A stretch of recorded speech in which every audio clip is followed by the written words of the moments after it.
सबसे पहले हम होमोजेनियस लीनियर इक्वेशन को डिस्कस करेंगे। तो लीनियर इक्वेशन आप लोगों ने क्लास 8 में 9 में स्टडी किए हैं। 2 वेरिएबल का किए हैं, यहाँ पे हम 3 वेरिएबल की बात करेंगे। ठीक है, तो जब 2 या 2 से ज़्यादा इक्वेशन को कंबाइन कर देते हैं तो वो सिस्टम का फॉर्मेशन करता है। क्या करता है? सिस्टम बन जाता है हमारा जब 2 या 2 से ज़्यादा ग्रुपिंग में, यानी कि जब लीनियर इक्वेशन को हम कंबाइन कर देते हैं तो हमारा सिस्टम का फॉर्मेशन करता है। ये सब आप लोग बहुत अच्छे तरीके से जानते होंगे। तो अब आगे में चलें और बात करते हैं अपने टॉपिक पे। उससे पहले आप लोग से एक छोटा सा रिक्वेस्ट है, प्लीज यार शेयर कर दिया करें और चैनल को सब्सक्राइब कर दिया करें। ठीक है, और अगर लेक्चर में कोई प्रॉब्लम आए तो उसको कमेंट करके हमें बताया करें, सजेस्ट किया करें। ठीक है, उससे क्या होता है कि काम करने में हमारे लिए आसानी होगा कि हमें क्या करना है, नहीं करना है। तो सबसे पहले मान लेते हैं, consider system of linear equation, system of linear equation, linear equation. Equation को ई क्यू लिख के उसके सर के ऊपर में एन लिख देते हैं। ठीक है, हमने मान लिया। तो a1x plus b1y plus c1z is equal to d1 हमने माना है, इसी इक्वेशन मैंने 1 कह दिया। और a2x plus b2y plus c2z is equal to d2, equation मैंने इसे 2 कहा है। a3x plus b3y plus c3z is equal to d3, equation इसे हमने 3 कहा। ठीक है, एन इक्वेशन कंसीडर करने का कोई मतलब नहीं है, नहीं कर रहे हैं। ठीक है, क्या क्या करना है ये अपने को मेजर जो है वो पता होना चाहिए। ठीक, अब करना क्या है, ये जो हमारे पास इक्वेशन दिया हुआ है इनको क्या करेंगे हम मैट्रिक नोटेशन में कन्वर्जन करेंगे। क्या करेंगे? मैट्रिक नोटेशन में। ठीक है, ठीक है, लिखते हैं इन मैट्रिक्स नोटेशन। ठीक है, मैट्रिक नोटेशन में क्या करने वाले हो, इनमें आई बड़ा कर दो। ठीक है, इसमें करने वाले क्या है, तो भाई ax is equal to B, इस फॉर्म में अपने को क्या करना है, कन्वर्जन करना है, कन्वर्ट करना है। ठीक है, ठीक है, करते हैं। तो जो a1 a2 a3 है इसको मैं फर्स्ट कॉलम में रखूंगा और b1 b2 b3 को सेकंड कॉलम में रखूंगा, c1 c2 c3 को मैं थर्ड कॉलम में शिफ्ट करूंगा। ठीक है, अभी सारा कुछ समझाएंगे, a क्या है, a क्या है, b क्या है, x क्या है, सब कुछ बताना है। सिर्फ हमने वर्किंग रूल को कॉपी करके रखा है। ठीक है, तो आराम आराम से उसी तरीके से हम समझेंगे जिस तरीके से हमने अदर टॉपिक को अच्छे तरीके से समझने की कोशिश की है। देखो मैं अपना तो 100% दे रहा हूं समझाने के लिए। ठीक है, समझाने का मैं अपना 100% कोशिश कर रहा हूं, आप कोशिश कीजिए समझने की। ठीक है, और हर एक टीचर यही करता, अपना 100% देता है। ठीक है, हो सकता है किसी को समझ में आए, किसी को ना समझ में आए, लेकिन आप कोशिश करेंगे तो आपको आ जाएगा। ठीक है, तो A1 यहां अगर बात करने जाएं, थोड़ा सा मैं और आप लोग को क्लियर करने की कोशिश करता हूं। अगर मैं यहां पे बात करूं A1 A2 A3, तो है क्या, ये कोफिशिएंट ऑफ x है। सॉरी, A1 A2 A3 क्या है, कोफिशिएंट ऑफ x है। B1 B2 B3 क्या है, कोफिशिएंट ऑफ y है। C1 C2 C3 क्या है, कोफिशिएंट ऑफ z है। और D1 D2 D3 क्या है, कांस्टेंट टर्म है। ठीक है, कुछ भी हो सकता, 2 1 3, ठीक है, कुछ भी हो सकता वो उस कांस्टेंट में। तो मैट्रिक्स में नोटेशन में कर रहा हूं, ध्यान दीजिएगा, A1 A2 A3 B1 B2 B3 C1 C2 C3। ठीक है, और x को हम क्या लिख सकते हैं, जो हमारे पास अननोन है। अननोन मीन्स व्हाट, जिसकी वैल्यू अपने को कैलकुलेशन करना है, फाइंड आउट करना है, उसकी हम बात कर रहे हैं। तो भाई साहब यहाँ पे x है, y है, z है, यानी कि 3 वेरिएबल का ये इक्वेशन है, लीनियर इक्वेशन है लेकिन 3 वेरिएबल का है। तो 3 वेरिएबल का है एक्स वाई जेड हमने लिख दिया, ठीक है, इज इक्वल टू, अगर बी देखने जाए तो बी क्या है अपने पास में, D1 है और D2 है और ये D3 है, ठीक है। इनको मैंने क्या कर दिया है, मैट्रिक नोटेशन में रिप्रेजेंट कर चुके हैं। अच्छा एक बात और आप लोगों से कहना चाहूंगा, कहीं पे अगर स्पेलिंग वगैरह मिस्टेक हो तो उतना इग्नोर करके, क्षमा करके आप आगे बढ़ेंगे, मैं इतना उम्मीद कर सकता हूं, ठीक है। हो जाता है यार, जब थ्योरेटिकल ज्यादा होता है ना तो कहीं पे थोड़ा सा मिस्टेक हो जाता है, तो मैं उम्मीद करता हूं कि आप लोग माफ कर देंगे उस चीज को, ठीक है। तो यहाँ पे अगर देखें तो हमने कहा कि A1 A2 A3 coefficient of x, B1 B2 B3 coefficient of y, C1 C2 C3 coefficient of z, and D1 D2 D3 is a constant term.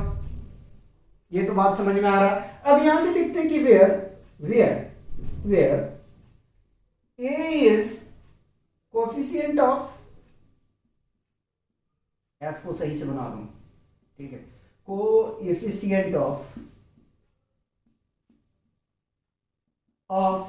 Matrix, ठीक है, मैट्रिक्स और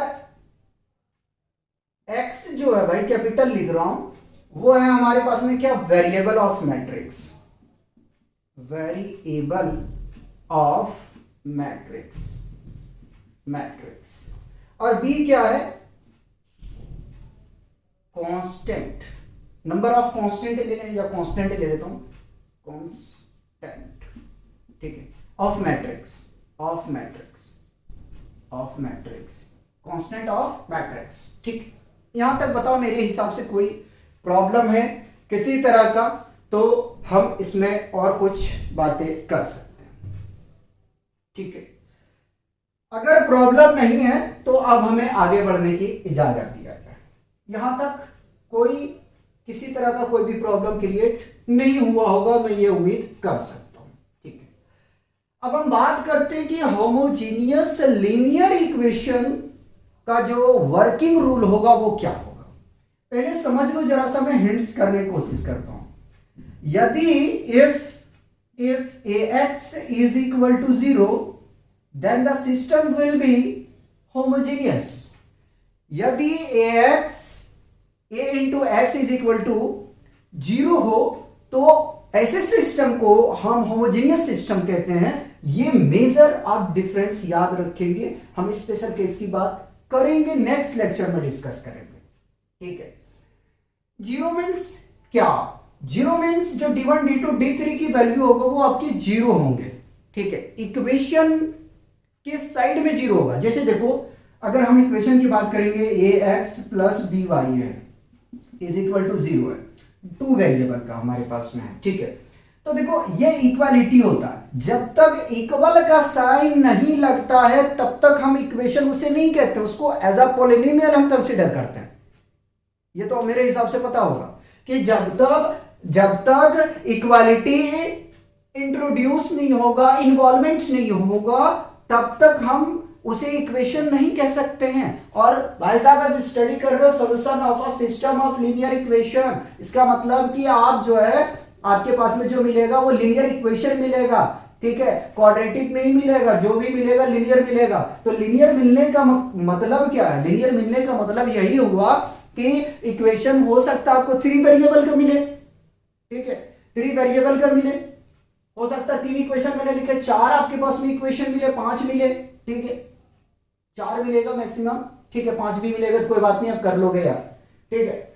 तो इक्वेशन जहां भी आए दिमाग में तुरंत चमकना चाहिए। क्या चमकना चाहिए कि अच्छा इक्वालिटी की बात कर रहा है, मतलब कि इसमें जीरो का इन्वॉल्वमेंट 110% होगा।